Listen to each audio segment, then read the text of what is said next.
Pozdravljeni v Dialogosu.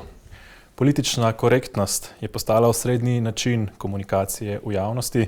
Tisti, ki pa se tega ne držijo, so pogosto deležni pogroma na družbenih omrežjih ali pa celo izbrisa iz njih oziroma iz javnosti.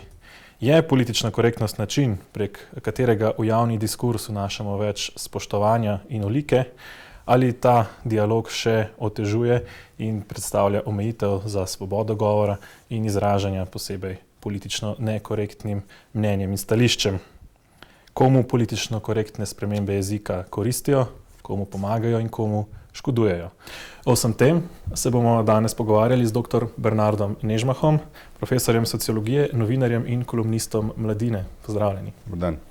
In Markom Crnkovičem, kolumnistom in glavnim urednikom spletne revije Fokus Pokus. Pozdravljeni. Pozdravljeni. Dobrodošli v Dialogosu. Oba sta kolumnista in komunicirata v javnosti. Se sama držita politične korektnosti in kako sploh razumeta sam pojem politične korektnosti, glede na to, da ne gre za neko pravilo, nek predpis, ki bi bil zapisan ali sprejet kot zakon. Dr. Nežmah. Ja, jaz ta pojem meni, kako bi rekel, tako fluiden, nesmiselen v mišljenju, da se jaz s tem ne ukvarjam. Jaz sem recimo, ki to pač kolumno v Mladini, to imam zdaj že blizu 30 let, sem se držal enega načina, oziroma da je bilo to politično polje, kjer smo imeli, kjer so gostovali taki in drugačni oblastniki, o katerih sem se pisal z ironijo, puščicami, takšnimi in drugačnimi. Tukaj je bilo eno pravilo, ki sem ga pravzaprav se držal, ko sem z enim angleškim profesorjem prava pogovarjal o varnosti pred sodnimi pregoni. Njegov argument je bil ta, da lahko pišem vse, če to argumentiram. In potem sem to počel, deloval, dokler me ni tožil Dimitrij Rupel, ki sem uporabil serijo žaljivih besed, od tega, da ga očitno zadela blaznost, da pade v shizofrenijo in podobno. In on me je tožil, jaz sem bil presenečen, ker sodišče je razsodilo, da sem ga to ne sprejemljivo. Ker vse zato sem imel argumente, to sem izpeljeval iz njegovih izjav. Potem sem se to še dodatno študiral, primere Evropskega sodišča, na koncu me je Vrhovno sodišče oprostilo. Ideja je bila pa preprosto taka, da če o nekom pišeš brez razloga, pa uporabljaš nemogoče recimo žaljive besede, potem je se to kaznivo. Če pa pišeš o politiku in uporabljaš recimo njegov žargon in to, kar pišeš, izhaja iz nekih dejstev, potem je to pač tista cena oziroma tista svoboda novinarstva, ki je. Res pa je, da sem morda sam po sebi v tem primeru, Rupla, to je bilo, priznam, to je bilo moje najbolj radikalno, da sem mogoče opustil to, kako bi rekel, to vrstno ostrino, da jih raj z protislovji oziroma z paradoksi obdelujem, pa še nekaj, mogoče ena razlika. Takrat sem mislil, oziroma, veste, to je bilo situacija, ko je bil mož hkrati župan in poslanec oboje in ni kazal nobenega znaka, da bi s čimer prenehal. In v tistem hipu sem jaz mogoče doživel novinarstvo tudi malo bolj kot agitacijsko, da je to treba nekaj dokončati. Danes pač mi je jasno, da ne glede na moje pisanje, stvari lahko tečejo mirno naprej. Skratka, ne rabim jaz unesti nekakšnega pelina za to, da bi se neka stvar končala. Ker pač se ni moja funkcija v tem pisanju, da spreminjam svet. Kako pa vi doživljate politično korektnost? Politična korektnost je zame v bistvu vprašanje vljudnosti. ne, vljudnosti v javnem komuniciranju. Po eni strani se nekateri danes s tem, kot vemo, pretiravajo, po drugi strani pa neke osnove verjetno morajo obstajati, ne? Ker tjaven dan ne bomo uporabljali žaljivih in grdih izrazov. Tako da to je pač stvar posameznikove, moje, Bernardove odločitve, ne? Kdaj uporabiti močen izraz, lahko celo nesramen, žaljiv, kot recimo schizofrenija, ne? Ne mislim, da bi te moral tožiti, ampak to žaljivo je, ne? Rupel, namreč. No, ampak skratka, politična korektnost je, mislim, da o tem danes preveč govorimo in delamo iz tega po nepotrebnem problem. Dejstvo pa je, da popolnoma po nepotrebnem ta politična korektnost tudi dejansko je problem, ne? Tako da to je pač kot še marsikaj v današnjih medijih in v javni komunikaciji je precej komplicirano in fluidno, ne? Kje pa je meja, recimo po vašem mnenju, kje je tista meja, kaj je preveč žaljivo, preveč napadalno do nekoga, kaj pa je recimo še sprejemljivo? Ja, no, prej sem recimo omenil neke osnove, ne? Osnove so recimo to, da recimo Jude ne bomo omenjali kot čifute recimo v tekstih ali na televiziji, ali tudi nepriporočljivo v privatnem pogovoru, no, ampak dobro. Ali pa recimo, da istospolno usmerjenim ne bomo rekli pedri ali pa lesbače, ne? Mislim, to so take zadeve, ki so pač same po sebi razumljive, ne? To se pač ne govori, ne? Dejstvo je, ali pa recimo cigani, ne? Dobro, tudi to je že malo drugače, ne? Ker tudi na vse zadnje gre za to, kako tisti sami ljudje, družbene skupine, čeprav mogoče marginalne oziroma deprivilegirane manjšine, kako oni sami sebi rečejo, ne? Tudi to je verjetno treba upoštevati, ne? Tako da, kakor vem, Romi nimajo nič proti, če jim kdo reče cigan, ker tudi sami si rečejo cigani, no? No, ampak to se ne bi spuščal. Skratka, po drugi strani pa imamo to radikalno politično korektnost, ki je precej nesmiselna in, ko bi rekel, milo rečeno nadležna. To je pač, ne vem, danes imamo vse od cancel culture do teh nespolnih ali brezspolnih končnic v jeziku in drugih skoraj da zapovedanih izrazov, ki bi jih naj uporabljali, da se ne bi kdo čutil prizadetega. Tako da to so pač te skrajnosti, ki po mojem niso potrebne, ne? Potrebne, ne vem, jaz načeloma vsakemu človeku priznavam pravico do tega, da se prijetno počuti in da se ne čuti ogroženega. To je že res, ne? Ampak to je seveda tudi dvoumno, ne? Ker danes se marsikdo počuti ogroženega, ker ljudje so hipersenzibilni in jih motijo končnice. Recimo ženske ali vsaj feministke ali vsaj radikalne feministke moti, če nekdo uporablja v slovenščini, ki je pač spolno zaznamovan jezik, ki pozna pač take besede, če jih nekdo omeni v moškem spolu, ne? Pač, ki velja za oba spola, ne? Ali genderja. Ne? Tako da tudi se kup zadev, o katerih bomo mogoče govorili, ampak se pravim, jaz osebno pač politična korektnost je hvaležna tema, ne? Ker se da temu obilno in obilno posmehovati, je marsikaj zapisati, marsikaj tudi za razmisliti. Drugače pa nimam sam pri sebi problemov s tem. Tale primer ciganov, Romov je odličen. Ne samo, da je pomembno, na kakšen način se sam človek imenuje. Ne?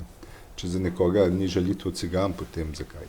Ampak ta stvar je še bolj izrazita v tem smislu, ta stroga ločitev, uporaba pojma romsko je približno se začela tam okoli leta 2000, v času zmagovite LDS, ki je potem delovalo tako, da je šlo za preganjanje drugih. Hočem reči, če je kdo, recimo od desničarjev ali pa... A ni to bilo že odprej? Ne, takrat je postalo ostro. Kot jaz vem, smo od nekdaj rekli ciganom Romi. Takrat je postalo politično močno. In se je ves čas skrbel za to bdel, da kdo ne bo tega uporabil, a bo ali ne bo. No? Najboljša zgodba pri tem je pa seveda dejstvo, kaj je pravzaprav najhujši problem Romov v naši družbi. Je to, da če ti govoriš doma svoj romski jezik, pa prideš v slovensko šolo, si vnaprej izgubljen. In sploh, ker nimaš backgrounda kulturnega. In to pa takrat se nikoli ni bil problem. Skratka, prvo jim bi mogli postaviti romske učitelje, kurze romščine ali kakršenkoli vstop. Če bi hotel jim dati pravzaprav tiste nacionalne pravice, zaradi katere so se pač Slovenci, naši pradjedje, tolkali v 19. stoletju. In ta premestitev je bila, da si ti nadziral drugega. Kdo je bolj korekten? A si korekten? A uporabljaš ta izraz, a ga ne uporabljaš? In je pa res, da te stvari so tako veliko slepih pek. Recimo pojem belogardisti. Mnogi ga uporabljajo, enciklopedije ga še imamo. V resnici ni bilo pa na Slovenskem nobene vojaške organizacije, ki se bi imenovala belogardisti. Skratka, uporabljali so jo v resnici kot psovko po kopiji Sovjetske zveze in to je pravzaprav bilo čist samoumevno. Tako da, ali pa konec koncev en tak izraz, ki se meni zdi, v čem je zdaj problem tudi te korektnosti, ali pa ko recimo v teh vaših institucijah je česta tema, so seveda problem domobranstva. In njegovi nasprotniki bojo često rekli z eno besedo, so izdajalci. Bili so izdajalci. Zdaj, filozof Komar je imel v Argentini nekoč zelo smiselno pripombo, sam je bil častnik domobranske vojske in je rekel, pa tega jaz ne razumem. Se nismo imeli s partizani nobene pogodbe. Namreč beseda jezikovno izdajalec pomeni, da si nekaj izdal, nekaj skupnega si izdal, neko skrivnost ali zavezo. In problem tega lahnega uporabe jezika je, da se potem o tem sploh ne razmišlja, ampak deluje kot etiketa. No, če smo že pri tem izdajalci, izdali so svoj lastni narod, tukaj je težava. Čakaj, kako si izdaš lastni narod? Ja, svojega izdaš. Boriš se z okupatorjem proti lastnemu narodu. Lastnemu narodu, čakaj.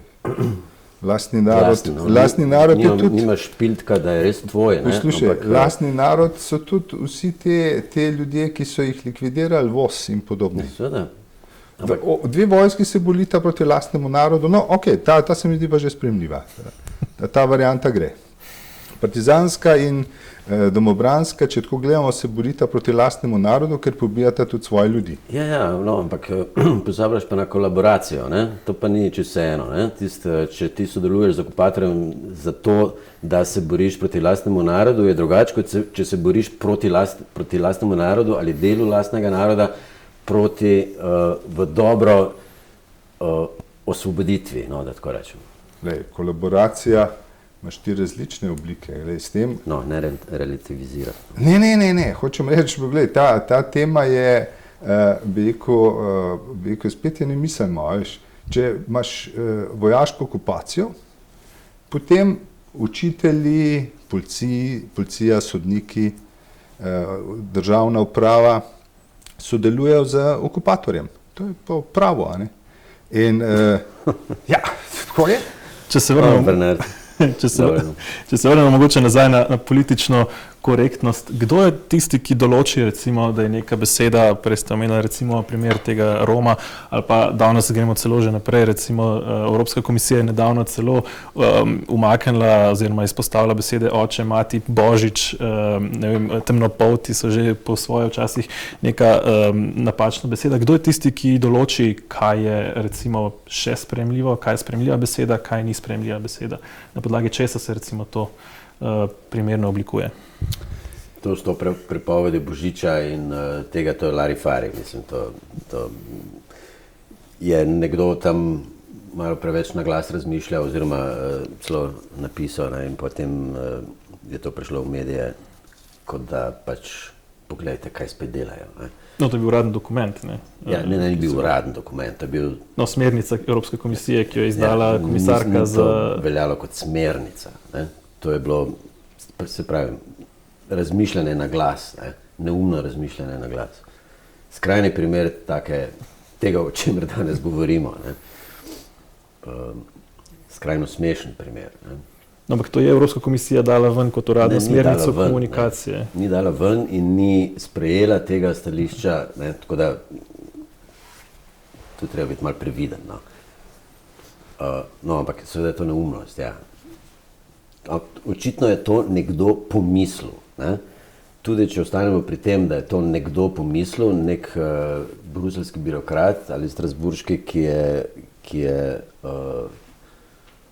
to zapisal, če tudi ni to sprejeto kot uradno stališče Evropske unije oziroma komisije, potem je že to dovolj zaskrbljujoče, da je to sploh nekdo pomislil. Da so na svetu sploh tako zmešani ljudje, da razmišljajo take stvari. Ne? To absolutno. Ne? Ja, sem tle gre za eno drugo zadevo. Problem vsiljevanja. Jezik je pač nekaj, kar nastaja, kar pač celo neke nove besede si kdaj lahko kdo izmisli.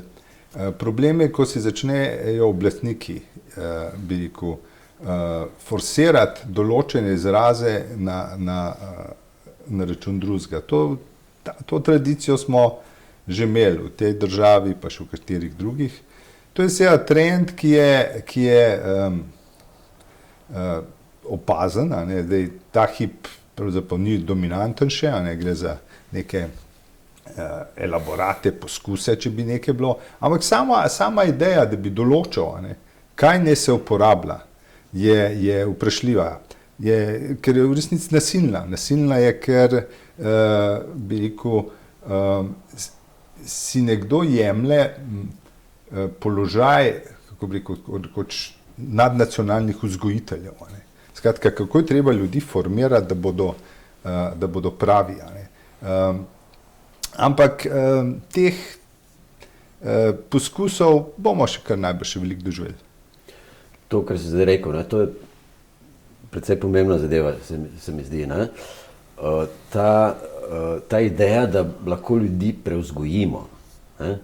Da bomo naredili red, da ne bojo več narobe razmišljali, ne? Da ne bojo več grdo razmišljali o določenih zadevah, da ne bojo prizadeli določenih skupin. Ne? Ta ideja prevzgoje se mi zdi najbolj smešna pri celi zadevi, ker pač dejstvo je, da se to ne more zgoditi, vsaj ne na tak način, da bi to čez noč dosegli. Ne? To mogoče skozi leta, če ne stoletja, da se bojo neke stvari spremenile, ne? Da bojo ljudje začeli drugače razmišljati. Ne? Tako da, to sem samo hotel navedeti. Ja, samo pri teh stvarih je tudi nekaj, moramo vedeti, da kakršnokoli razmišljanje zoper ustaljene prakse je pravzaprav degradacija teh praks. Kritika je sama po sebi malo devalorizira objekt ali pa fenomen, ki ga obdeluje. In to je normalno stanje duha, ta toleranca tudi do tega, da pogledamo na stvari problematično drugače, da nimamo istih vrednot, pač sobivamo, ampak s popolnoma različnimi, je nekaj zoper proti čemer se ni boriti v tem smislu, ker to je tisto normalno. Če dam en tak primer, glasbenik Daryl Davis, mislim, da je bil, je nekoč igral svoj blues v nekem klubu, potem pa pristop k njemu mož, pa prav, sem mu predstavil prav, ampak nisem vedel, sem mislil, da je Jerry Lewis, da je to belska glasba, nisem nikoli mislil, da črnci znate tako igrati. On začne v tem smislu, on se je učil od nas, od nigrotov. In pa gresta nekaj spit, se malo pogovarjata, nekar se mu predstavil, da je član Ku Klux Klana. In ta nadaljuje in se pogovarjata, gor in dol, in čez čas postaneta prijatelja. Pol naredi Davis naslednjo, da sklene, da je on napisal knjigo o Ku Klux Klanu. In pokliče, da tajnici, da pokliče vodjo Ku Klux Klana, da bi se rad srečal z njim, ker piše knjigo. Vse mu pove, pošteno sem to, ne da je črnca. Torej, se dobita in on z bodyguardom oboroženimi v nekem hotelu, ta presenečen, ampak pol se usedeta, začneta klepetati, se pogovarjata. Rezultat je bil, da je ta izstopil iz Ku Klux Klana.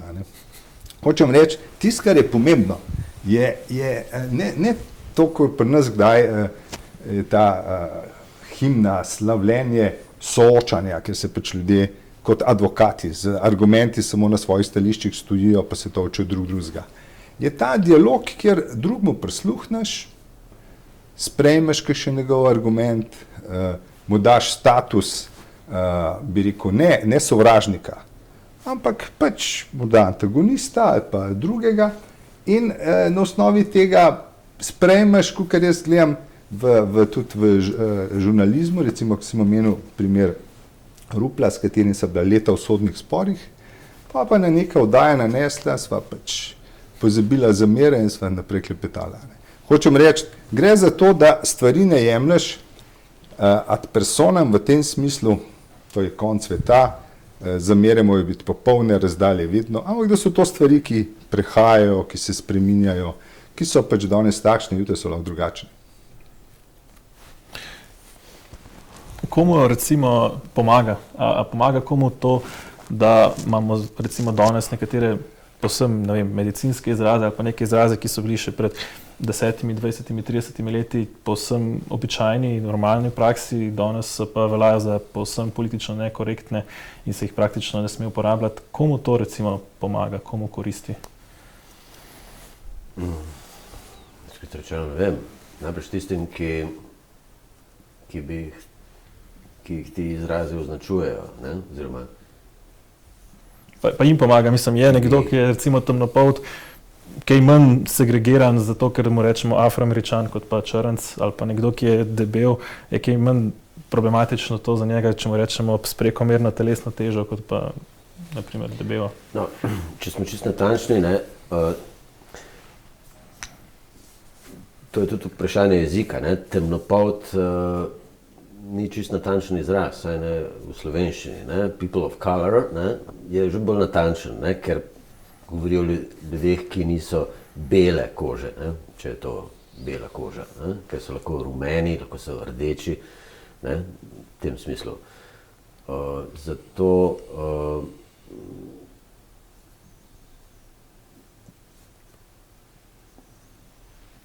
obstajajo pač izrazi, ki poskušajo biti vključujoči, sprav, da obsegajo različne ljudi, ki so prej bili tako drugače izločeni, po krivici ali slabimi nameni ali kakorkoli.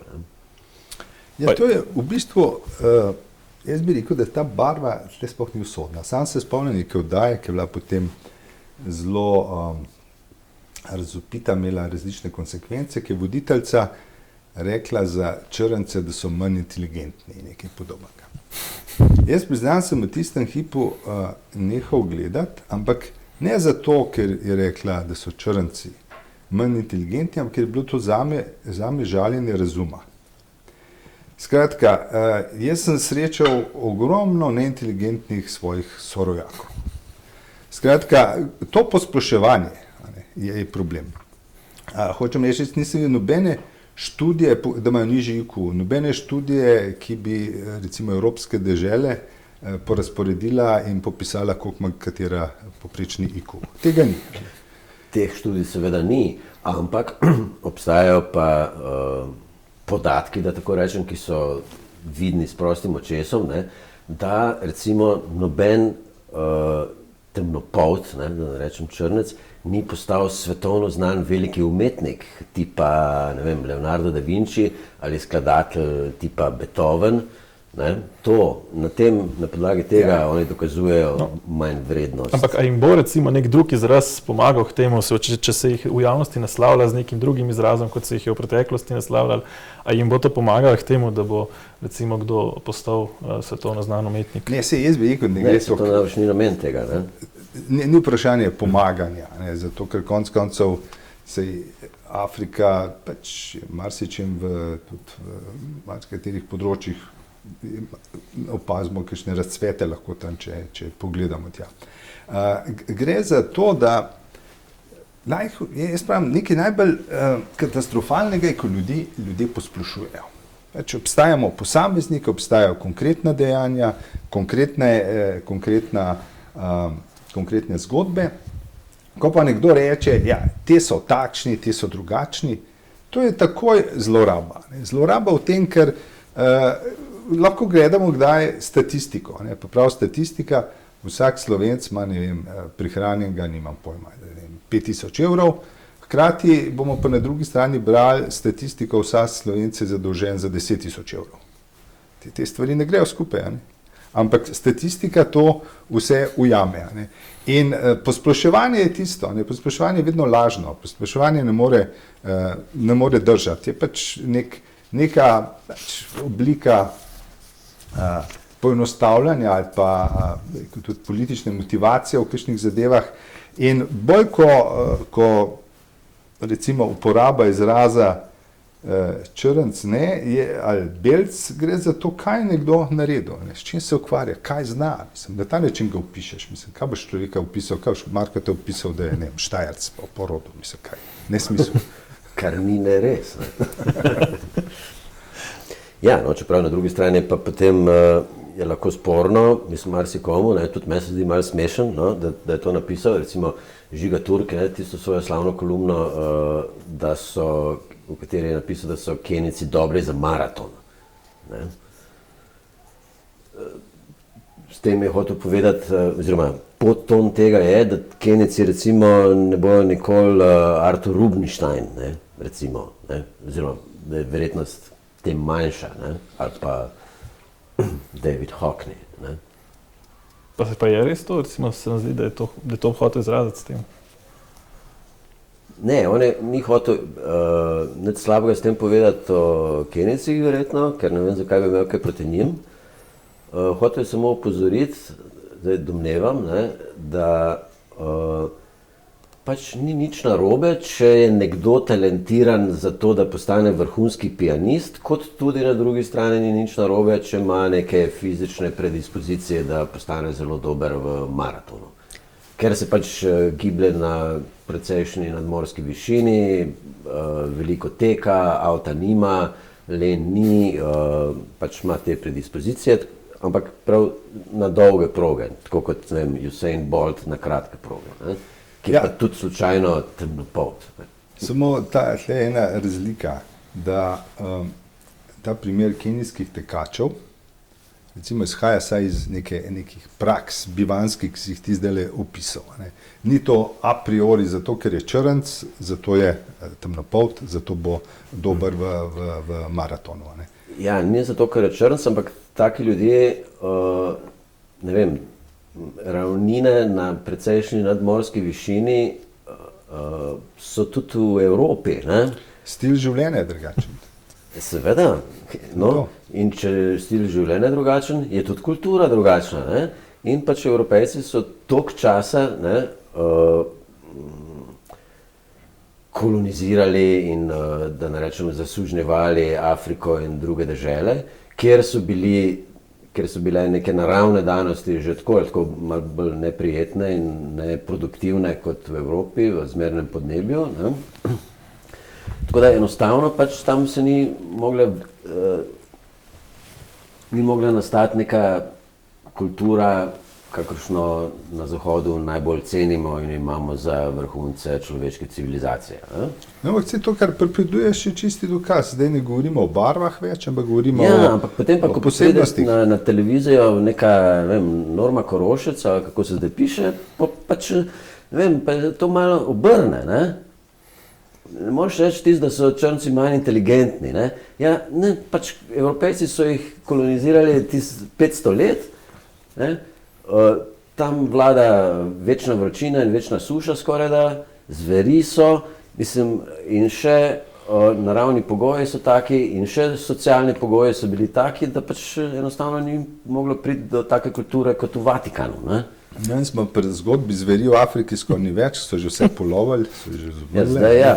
Tako da, ampak hočem reči, glej, to, kar pripoveduješ, se jaz tega bi postavil drugo izhodišče. Zakaj bi sploh opisoval neko ljudstvo kot recimo bolj ali manj inteligentno ali pa neko raso? Ne? Ja vem, ampak očitno to ljudje radi delajo, ne? To ljudje radi delajo. To je bil zelo ekscesen primer, se mi zdi, v javnosti, ne? Medtem ko pa sama zamenjava besed z nekimi bolj korektnimi, če lahko tako rečem, pa ni tako zelo ekscesna, je pa kar dokaj reden pojav, ne? Recimo, verjetno to dela zato, da ne bi prihajalo do tega, da bi govorili o črncih, da so subinteligentna bitja. Ne? Verjetno zato, da bi ljudi senzibilizirali za to, da smo kao vsi enaki, če smo ali nismo, ampak da smo en do drugega bolj tolerantni. Verjetno to zato delajo. Ne? Čeprav po drugi strani pogosto dosega ravno nasproten učinek. Ne? Ker z jezikom se ne smemo hecati, ne? Vedno pridemo na koncu do jezika, ne? Do nekega izraza, ki je po novem priporočen, nek drug izraz odsvetujemo, ampak kaj se zgodi? Ne? Jezik je človekova identiteta, ne? In navajeni smo nečemu nekaj reči in če naenkrat ne smemo, že lektorji nam grejo na živce včasih, ne? Kaj šele, če nam, ne vem, sociologi oprosti, nekateri ali politiki rečejo, da nekaj ne smemo več izgovoriti, neke besede, ne? Potem se zgubljamo nek del svoje identitete, ne počutimo se več v svoji koži, kar naenkrat je nekaj zapovedano, da mora biti drugače, na račun tega, kar nas v bistvu sploh ne zanima, ne? Nas recimo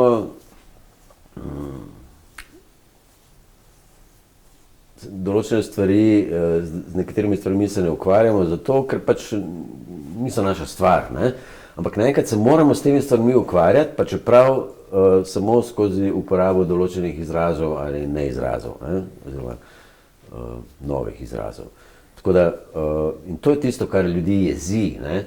In kar jih sili ravno v to, da začnejo govoriti dejansko nevljudnosti, da ne rečem neumnosti, ne? Kot so pač take pripombe o drugih rasah, o istospolnih, o drugih določenih narodih itd. Ne?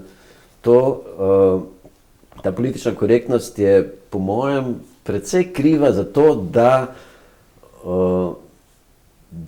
je to sploh problem.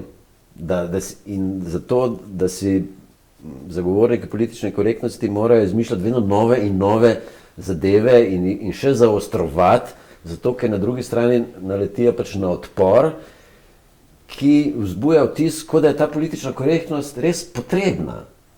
Komu koristi? In to vedno bolj radikalna politična korektnost. Ne? Ja, bi bilo treba mogoče tudi pogledati, kdo je ta, ki zahteva in v katerih pojmih zahteva politično korektnost.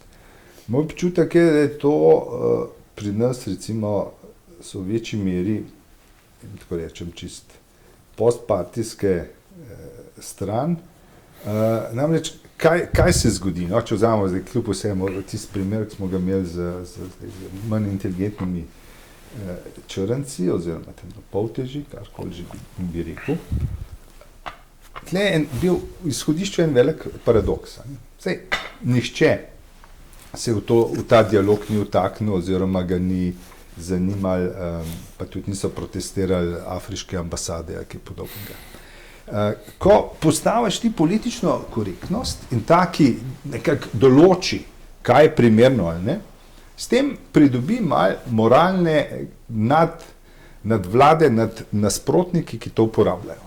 Gre za to, da si ti bolj napreden, bolj kultiviran, oni drugi pa krši postavo. In ker tukaj ni to vprašanje, recimo, ali nekoč smo imeli jezikovno razsodišče, ki je odločalo. In vsaj formalno so bili tam kompetentni ljudje, ki so, pustimo, a je njihova položaj bil nesprejemljiv, zato ker si vzeli mesto vladarja, ampak nekako, recimo Jože Toporišič in podobni so definitivno bili kompetentni za besedovati o jeziku. Ko pa imamo neke politične asociacije, ki določijo, kaj je primerno in kaj ne, potem seveda se vsi ukvarjamo z tudi nadzorovanjem drugega, ali je ta korekten ali ta ni korekten. In tako da sama vsebina sploh ne pride do izraza in s tem zakrivamo vsebino, se družba v resnici sploh ne sooča, ne razmišlja, niti ne o protestih oziroma o čemarkoli, ker potem imamo še eno stvar, ko se pojavi nek konflikt, kakršnekoli ravni, in ti se lahko izmažeš iz tega, da rečeš, da uporabljajo neprimerne izraze, kot te opisujejo. Skratka, se pa sploh ne pogovarjaš več o deliktu. Vzamemo hipotetično, da bi imel recimo en klan, ki, hipotetično, se vsem, kdorkoli bi bil, lahko so geji, lahko so nacionalisti in se ukvarjajo z promocijo svojih kadrov po nekih institucijah in zdaj ti bojo rekli, ja, nas napadajo zato, ker smo recimo geji ali pa nas napadajo zato, ker smo ultrapatrioti. In s tem se potem pravzaprav vsebina čisto izniči. Se sploh ne pogovarjaš več in je to odličen način, kako preusmeriti pozornost. Kako preusmeriti pozornost iz stvari same k sliki, ki jo pač pripišeš nasprotniku. Je mogoče v tem vsiljevanju politične korektnosti zaznati tudi razlog recimo za nedavne vzpone določenih populistov v politiki, ki recimo jahajo prav na tem valu politične nekorektnosti, recimo Donald Trump ali pa tudi v naši soseščini, recimo jih lahko že vidimo. Naši soseščini, misliš na našem dvorišču? Mislim, tudi v Sloveniji se najdejo. Je to recimo, je to v tej politični korektnosti iskati mogoče razlog za ta vzpon recimo tega gibanja ali pa takih gibanj?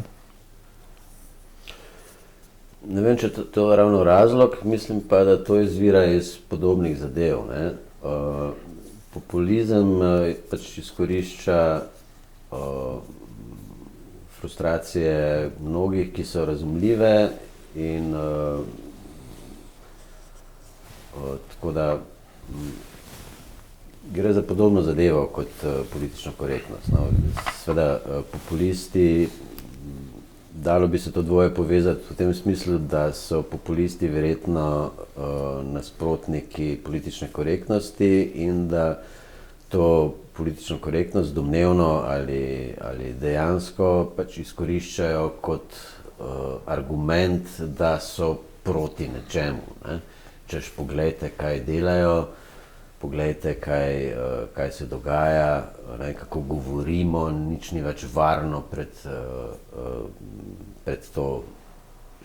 to elito ali kogarkoli imajo za svojega nasprotnika. Ja, zadeva je te stvari nemišljene fenomene. Če vzamemo recimo v Franciji, galopira morda celo k uspehu politik Zemmour, ki ga pri nas opisujejo kot najvišje možno zlo. Ampak, kaj je en izmed njegovih argumentov, je to, da opisuje stanje povečevanja števila priseljencev v Franciji kot ogrožujoče. Zdaj, se strinjamo, ne rečemo se, država se spreminja, pa če enkrat ima še več ali manj, ampak nekaj pa res, da če pogledamo recimo to begunstvo ali pa emigrantstvo, imamo na eni strani države, ki so se striktne, pač brez papirjev ne gre. Potem, če bi povzeli zdaj najbolj svobodnjaško, bi rekel, zakaj rabi človek sploh potni list? Zakaj, če imamo pravice gibanja, zakaj ljudje iz Afrike, Azije nimajo pravice, da grejo in se naselijo kamorkoli? To bi bile dve nasprotni drži, ampak ta je zamočana. Skratka, tlega ni tudi tega, ki bo na veliko simpatiziral z večjim prihodom beguncev, ki jim pa rad reče, ne bo naredil naslednjega radikalnega koraka, odprimo meje, pustimo vse. Skratka, politična korektnost je v tem smislu potem meni tukaj hecna,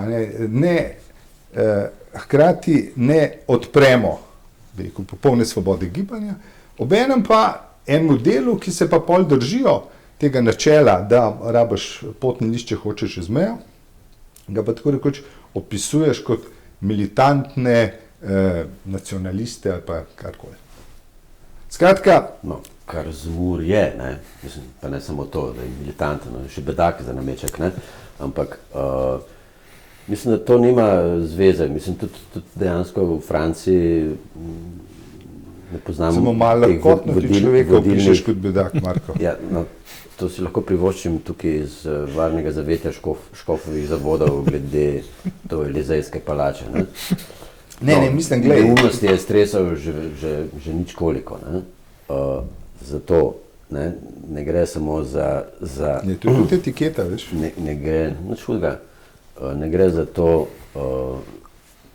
za sam nacionalizem.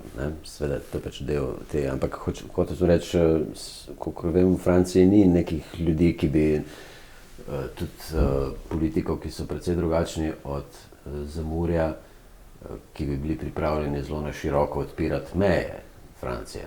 Se imajo s priseljenci že več kot dovolj problemov, od tega se zavedajo tudi ta levi. Tako da, in to se dogaja že 30-40 let.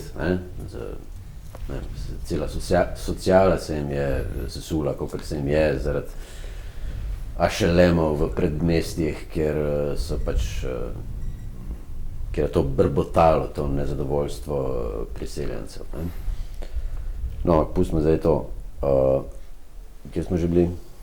Bi lahko rekel, recimo, da je Zemmour mogoče na podlagi tega, ker je bil edini novinar ali pa edini voditelj politične oddaje, ki se je upal recimo nekem izraze uporabljati, ki so povsod drugje bili prepovedani, in jih na ta način pridobil recimo en kup privržencev ali pa en kup občinstva. Postal je precej gledan.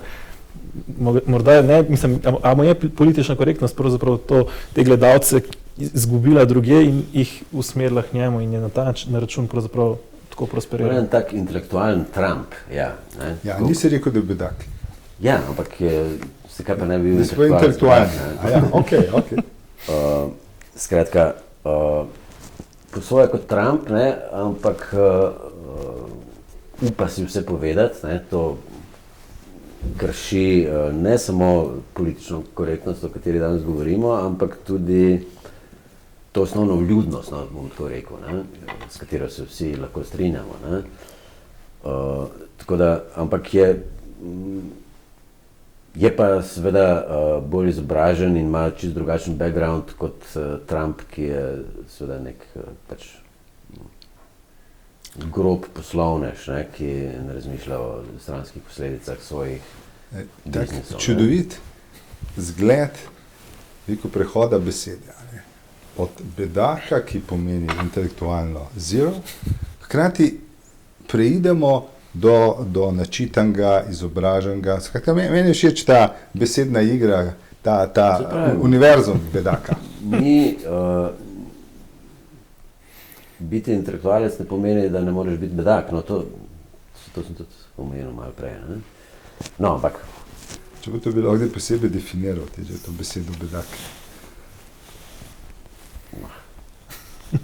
No, ampak, a ni ravno, mislim, bi bila Trump in Zemur in njima podobni enako uspešna, če recimo ne bi bili ljudje tako siti politične korektnosti, ki je že prej recimo desetletje vladala v javnosti? Ne, moramo nekaj vzeti.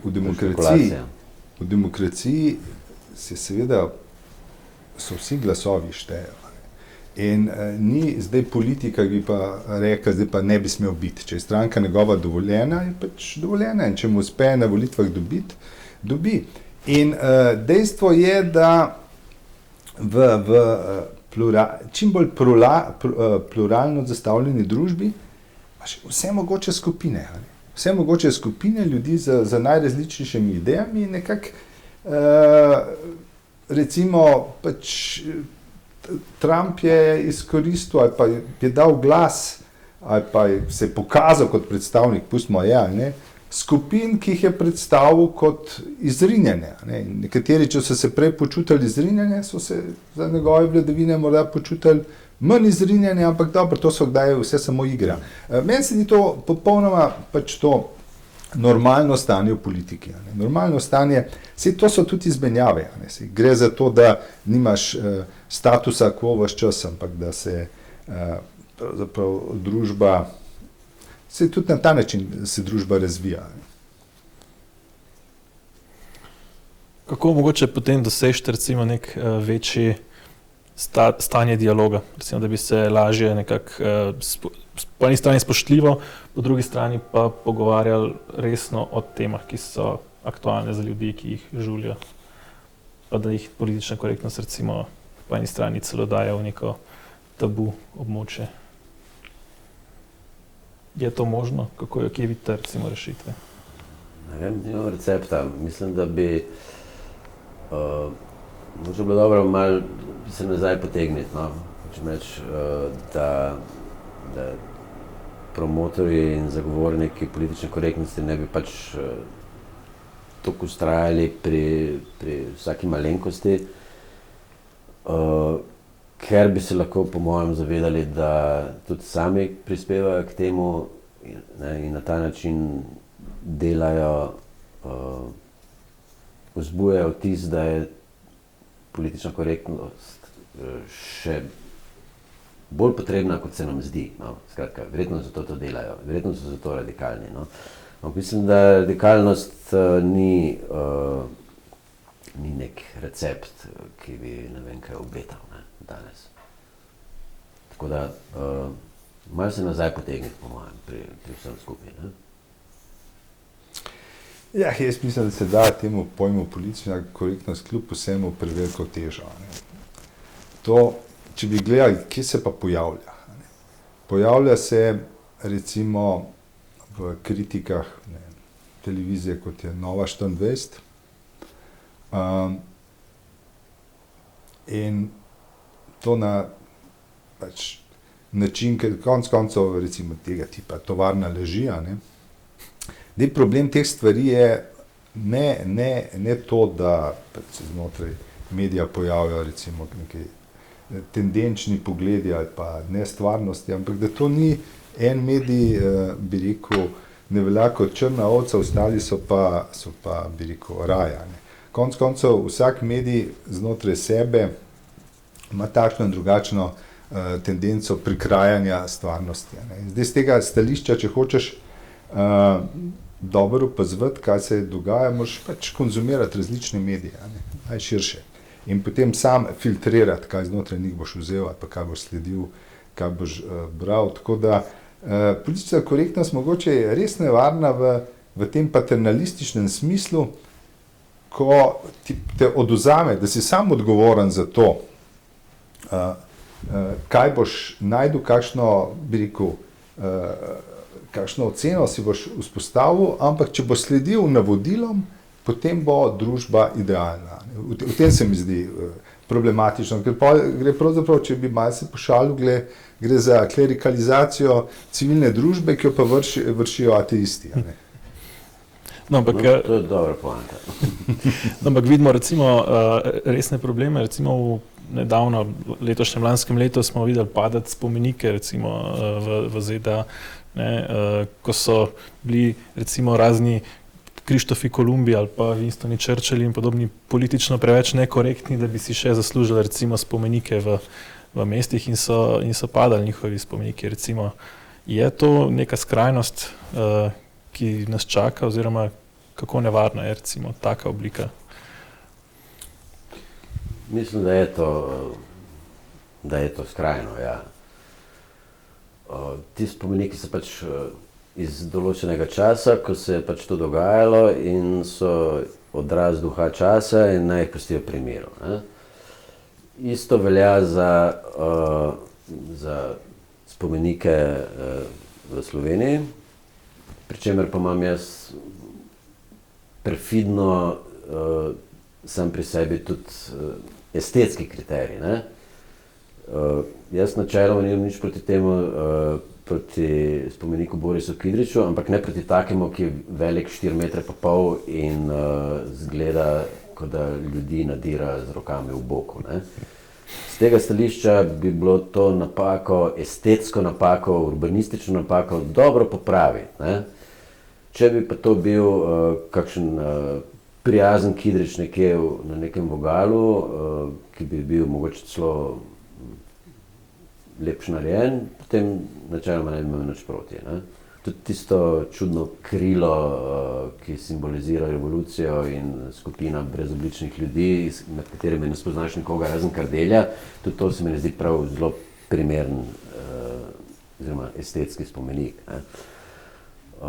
Je pa res, da zadeva stoji tam že 40-50 let, še več, in da pač bi s tem marsikdo čutil, da se s tem odpovedujemo svoji zgodovini, ki pač je taka, kakršna je bila.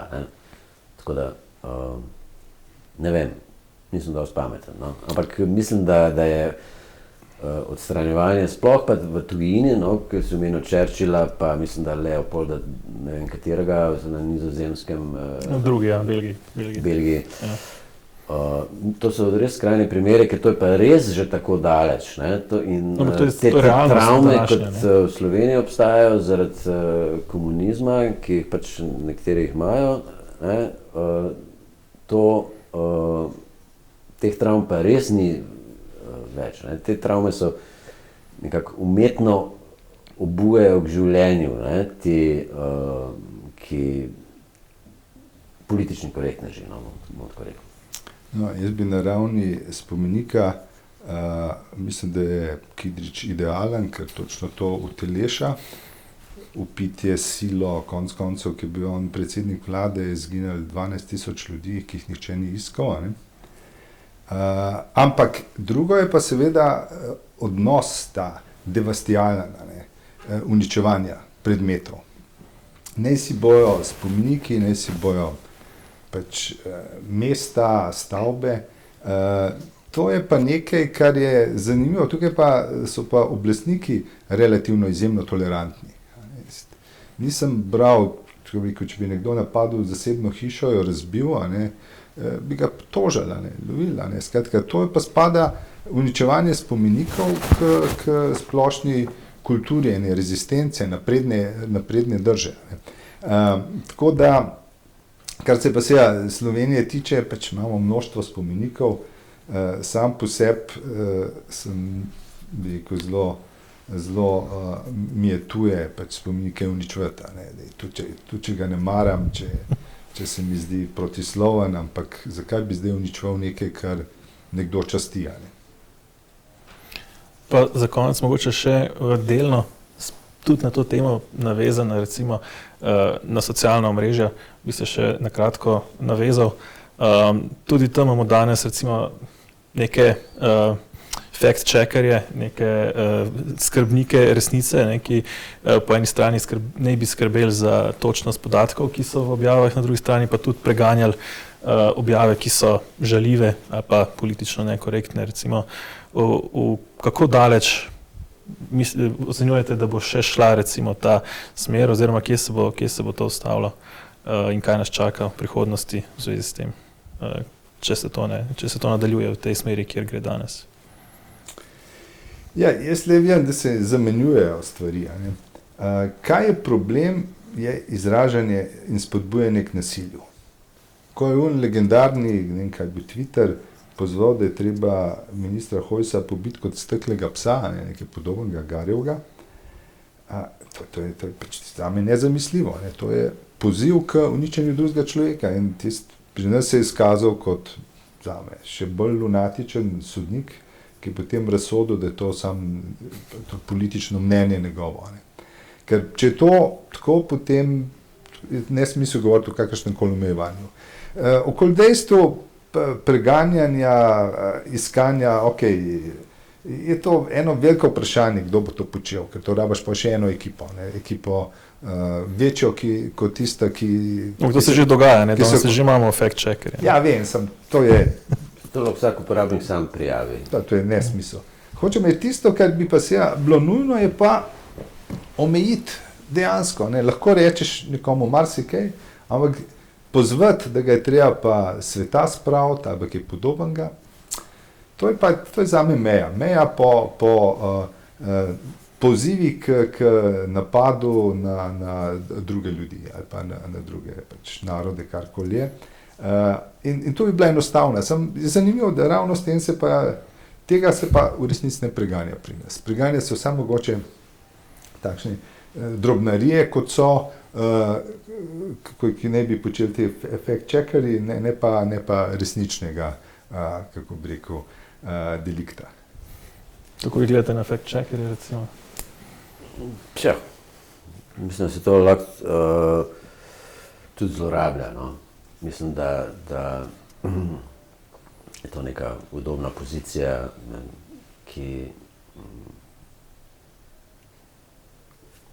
s katero se ljudje, kar je danes itak popularno, to signaliziranje krposti, češ jaz sem pa moralno boljši od tebe. To je danes pač ena od teh zadev, s katerimi se ljudje radi ponašajo, ta moralnost, in to, da si ti kontrolor moralnosti na družbenem omrežju, to je tako že precej po definiciji smešna funkcija, tako da verjamem pa, da ljudje to radi in delajo, cinkarijo, da tako rečem, po starem. Gospod Nežmah, gospod Crnković, najlepša hvala za obisk v Dialogosu. In spoštovani gledalci, hvala za ogled, spremljajte nas še naprej. Nasvidenje.